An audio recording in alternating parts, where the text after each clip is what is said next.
Hey everyone, welcome back to Oh Brother Comics. I'm Chris, I'm Nick. and we have our top 10 most anticipated comics for this week, June 23rd, 2021. Nick, I'm ready for this list, man. There's some good comics coming out this week. Not quite as big a week as we've had in the past, but still some good books nonetheless. You ready to get into this list? Absolutely. Excellent. Why don't you start us off, brother? What do you got for number one? All right, up first for me is By the Horns, issue number 3. This is by Scout Comics, written by Marcuson Nasso and illustrated by Jason Muir. I read and loved issue number 1 and number 2. We're following Elodie across the fantasy land, and now they're following a giant floating eyeball. So definitely looking forward to continuing that story. Heck yes. And for number two, while we're at it, we're going to jump right into it. We have Darth Vader number 13, written by Greg Pak and art by Raphael Lenko.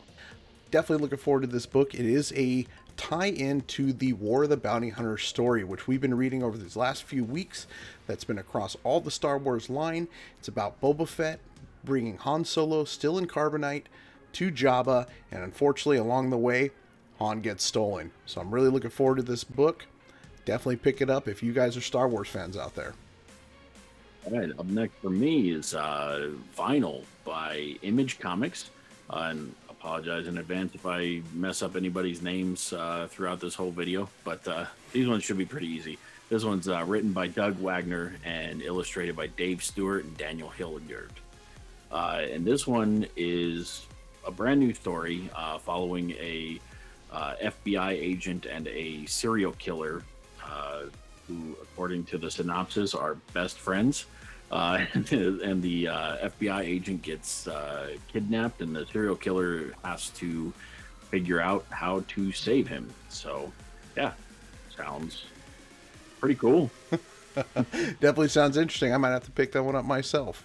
And number 4 on the list, I have Good Luck number 1. Brand new comic coming out this week. I am intrigued. It is about a world where people are essentially inherently born with luck, kind of thing. Everyone just has good luck, unless you are one of the unfortunate souls who is called exactly that, the unfortunates, who are born with no luck whatsoever.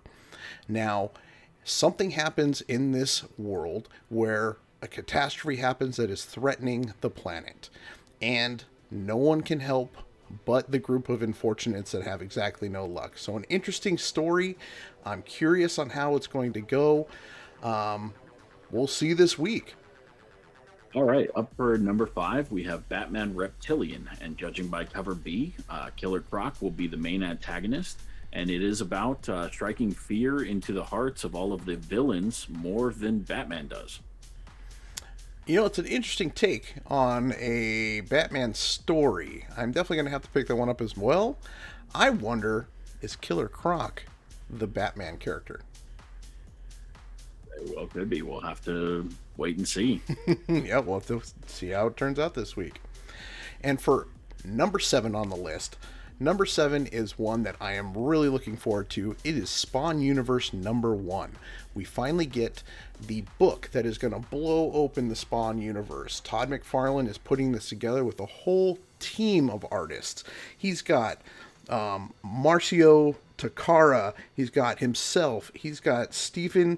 Oh gosh, I can't even read this. I'm already so excited, and I apologize for mispronouncing this. But Steven Segovia, and then Jim Chung.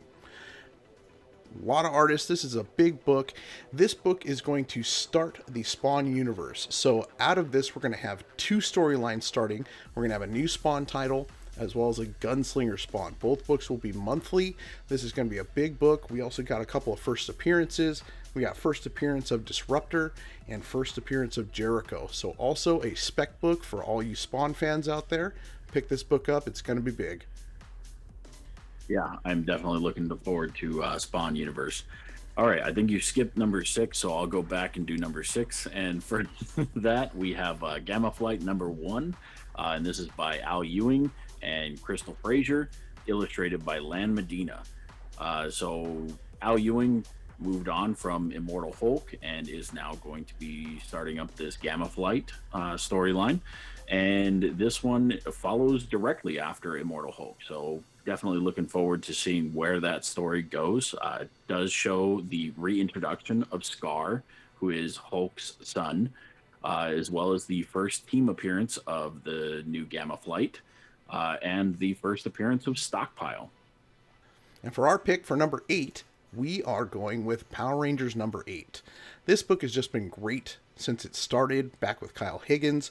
This book is written by Ryan Parrott, or Perot, I do apologize again, and artist Francesco Mortarino. Gosh, I am horrible with these names. I apologize. But either way, these books have been great. The Power Rangers book has been following the Omega Rangers, which is Jason, Zach, and Trini, the 3 Rangers that ended up leaving after the first season of the show. We found out that the humanitarian relief effort that they were going to was pretty much a sham, and now they are a secret force of Power Rangers that Zordon sends out. So this book is continuing their story.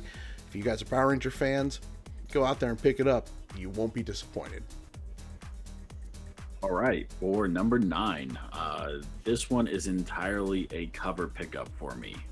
So if you could not tell from my background, Thor 337 is my personal collection, and this is an homage to that. So we have Black Hammer Reborn, number 1.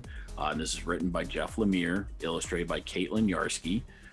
In this cover, the Thor 337 homage cover is by Jeff Lemire. So got the cover from the writer, and it's homage to my favorite comic book. So definite pickup for me. Yeah, and maybe you might even actually be interested in that book. Black Hammer's had quite a following. You're going to have to let us know what you think about that after you read it. Yeah, definitely. Apparently, it follows Black Hammer's life in the future after she's given up the hammer and has made a family, and her marriage is slowly crumbling, and she decides to pick up the hammer again. And for our 10th and final book, we are going with Something Is Killing the Children, number 17. This book has been fire since it started. Guys, if you haven't picked this up, go out there, grab the trades, get on this story. It's so good. James Tynion is writing, and art is by Werther Dell'Edera. This continues the story of the origin of Erica Slaughter. In the last book, we got to see where she was first picked up, where she is the only survivor of a monster attack that basically left herself, killing her sister and her parents. So we've got to see her at the House of Slaughter. We're going to continue that story in this book. It's going to be awesome. I can't wait to read this book. Hopefully you guys are just as excited to pick this book up. It's so good. Yeah, definitely a great week. It's a smaller week than previous weeks have been, but definitely looking at picking up all of these. I can't agree more. And with that, guys, we want to thank you for watching. We just wanted to make this quick video to throw out there because Comic Book Wednesday is coming up just around the corner. Guys, please let us know what you guys are looking forward to this week. We'd love to talk to you about them. What are some of your specs, or even just books you're highly anticipating because you want to read them? Again, we would love to talk to you about it. Hopefully you guys enjoyed this. We do thank you for watching, and we'll see you guys hopefully on Wednesday. See you guys. Thank you.